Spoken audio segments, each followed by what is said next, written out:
সেৱা কৰিবলৈ যিসকল ৰংগনমানি কৰ্মী আহিছিলে নহয় বিহপুৰীয়া সমষ্টিত নিযুক্তি 1 লাখ টকা লাগে ৰেট উঠিছিলে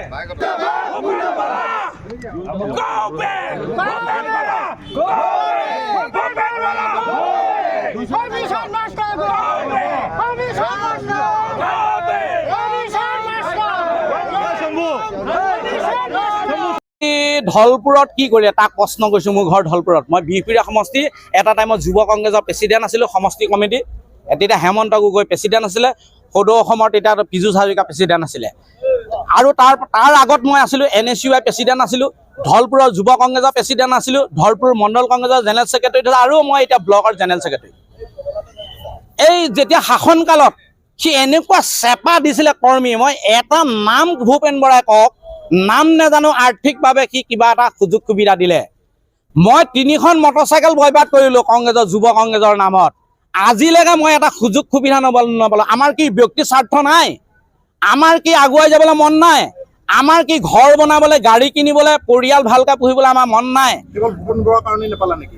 ভূপেন বৰাৰ কাৰণে নাপালা। সি নিকৃষ্ট আৰু অতি চৰিত্ৰহীন, মই কেৰেক্টাৰলৈ কৈছোঁ। সি তাৰ ঘৰলৈ কংগ্ৰেছৰ যিবিলাক আজি দেলালিবিলাক বিজেপিত গৈ যোগদান কৰিলে, কাৰণ এইটো প্ৰমাণ বিহপুৰীয়া সমষ্টিত সি কংগ্ৰেছ নেতৃত্ব দিয়াৰ কাৰণে কংগ্ৰেছ দুৰ্বল হ'ল। AGP আছিলে ইয়াত শক্তিশালী, বিজেপিলৈ যিসকল হ'ল চব কংগ্ৰেছৰ মানুহ হয়, তাৰে 75% কংগ্ৰেছৰ হয়। তাৰ উৎপাতত থাকিব নোৱাৰি তাৰলৈ গ'ল। আমি লাষ্টত অৰুণাচলত কাম কৰিবলৈ যাবলগীয়া হ'ল।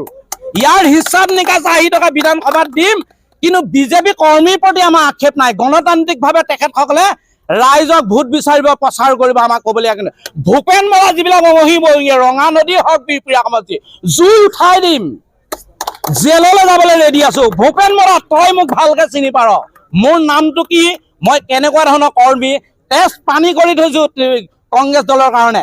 সুযোগ দিয়াৰ কাৰণে তোকো ধন্যবাদ দিছোঁ। দেখিবি মই কি পৰিস্থিতি ক'ম। আজি সমগ্ৰ অসমে দেখিছে, সমগ্ৰ অসমৰ মানুহে বুজি পাইছে যে ভূপেন বৰা ডাঙৰীয়াই অকল বিহপুৰীয়া সমষ্টিৰ মানুহক, কংগ্ৰেছীৰ মানুহক অপমান কৰা নাই। তেখেতে বিহপুৰীয়াৰ 1,30,000 ভোটাৰক অপমান কৰিছে। সুদীৰ্ঘদিন ধৰি যিসকল বিজেপি লিডাৰে এইবাৰ খিলঞ্জীয়াভাৱে ইলেকশ্যন খেলিম বুলি কৈ আছিল, সেই সকলোকো তেখেতে কিন্তু এইবাৰ ৰাজনৈতিকভাৱে হত্যা কৰিলে।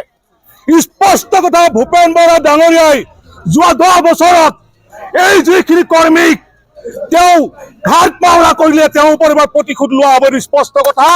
আৰু কোনোবাই যদি ভাবিছে বিহপুৰীয়াৰ সমষ্টি মানুহক সদায় লালি টোপ দি থাকিব বাহিৰৰ পৰা আহি, সেই কথা কিন্তু এবাৰ ভূপেন বৰাৰ ডাঙৰীয়াই স্পষ্টভাৱে ৰিজাল্ট পাব। আৰু বিহপুৰীয়াৰ সমষ্টি 1,30,000 ভোটাৰ ৰেডি হৈ আছে ভূপেন বৰাক ইয়াৰ পৰা যে বিদায় দিবলৈ।